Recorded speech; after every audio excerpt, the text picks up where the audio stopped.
Well, Alan Rickman, this is it. This is my last and final movie review that you will be featured. And I vow never to do another movie review ever again. Hi, ladies and dudes. This is Rebecca Lynn Barkley, aka Boobop197. This is my review for a day.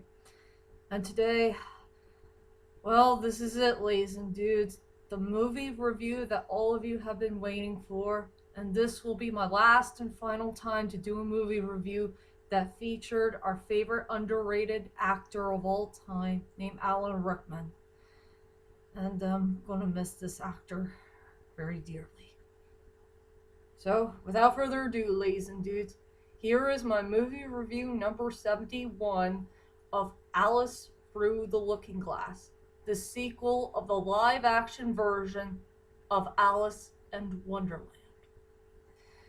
And I just don't have much things to say, but to cut this plot nice and short, it's all about the story. It took place a few years later. Alice has to return back to Wonderland one last time to save the Mad Hatter from dying and travel back in time to find the Mad Hatter's family and try to reunite with Mad Hatter and his family all over again and all that stuff.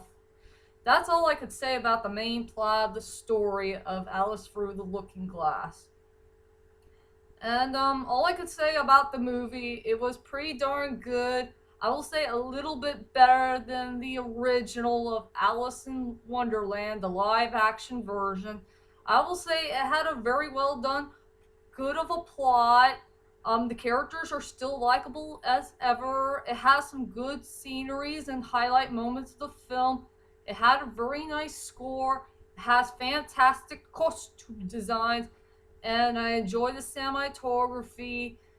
And it has a little bit of science fiction stuff here and there for a fantasy film, and but sadly it does have a few weak points. So, I'll go on to my strongest points and the weakest points of the film. I will say for my strongest points in a two-way tie is definitely the cinematography and the special effects. I will say for the cinematography, it was very well shot, it was very bright and colorful, it was very well done at the same time, and, well, it's so hard for me about cinematography, but I think it's one of the most brightest cinematographies that I've seen so far in movie history. That was pretty darn good. And as for the special effects, I love all sorts of the parts here and there that has the great special effects. I like the sceneries of that clock tower. That was pretty darn cool. I like the special effects that feature a whole lot of watches that time took care of for all these years. I love the special effects that feature the water scene, where Alice has to travel back in time with that weird looking time machine ball. I really like that. That was pretty darn awesome and all that stuff. So yeah, I will say for my two strongest points of the film is the cinematography and definitely the special effects. And as for my weakest points of the film, I only got a two-way tie for this one. For my first major weak point is, once again, Alan Rickman wasn't there much in this movie, but he's only at the near beginning and around a little bit in the near beginning, middle of the film. That really sucks. And also, sometimes the second weak point is the storyline can be a little bit rushy. Around dab at the near middle of the film. It can be a little bit rushed. They just need to slow down the movie just a little bit, if you know what I mean. So that's pretty much it for the strongest points and the weakest points of the movie. So, alright, ladies and dudes, let's go on to the characters. And I only want to talk about three good characters I do enjoy in this movie. The first character I want to talk about is Mad Hatter, played by Johnny Depp. And I guess everybody wants to know what are my main thoughts about Johnny Depp playing the Mad Hatter. I will say Johnny Depp did a way better job in this movie than the first one. I remember in the first movie of Alice in Wonderland, I remember there was a part where the Mad Hatter was being a little bit of a pervert to Alice.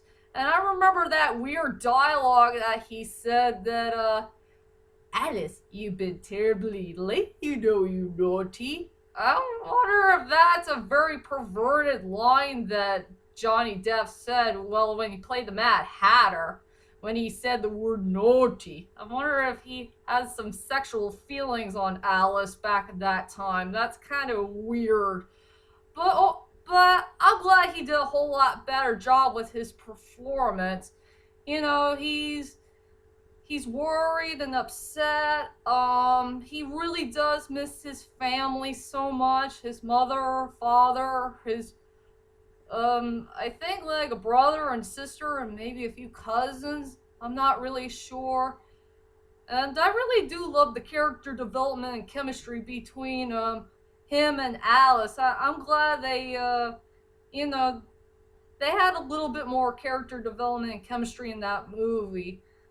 Oh yeah, as for his look and his design, he's pretty funny. He's very well entertaining. I do like his funny hat, and he has some fantastic costume designs. He's wild and crazy and all that stuff. So yeah, I really enjoyed Mad Hatter. I like him much better in this movie than the one that came from in the first one. I will say he was okay in that performance, but I'm glad in the second movie he was a little bit better. And I'll go with Tweedledee and Tweedledum, played by Matt Lucas. I enjoyed Matt Lucas' performance as Tweedledee and Tweedledum. They were so darn cute and adorable, and they were so darn hilarious. I love their couple of funny moments here and there. I will say the best moment in the whole entire movie about those guys is when Alice traveled back in time and see everybody as kids, and I'll never forget when Tweedledee and Tweedledum are trying to fight each other with, I think, like a spoon or something. I can't tell. But they were so freaking adorable. And speaking of Matt Lucas, that's the guy who played the innkeeper for the 25th anniversary edition of Les Miserables, the 2010 version. I will say he did a great job with his performance and his character. He is so darn funny in that performance. And he looks ridiculous in that costume design, even with his awful teeth. He looks ridiculous in a very good way.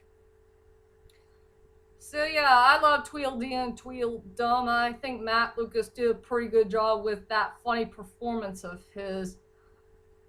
And sadly, ladies and dudes, let's go on to the last and final character I want to talk about in this movie, and I'm sure everybody's waiting for me to talk about this one, is the blue caterpillar, but now he's a butterfly named Anselm, played by our dear, beloved Alan Rickman. I will say Alan Rickman did do a pretty good job of playing a really cool, interesting character, but sadly, he's in a very short role.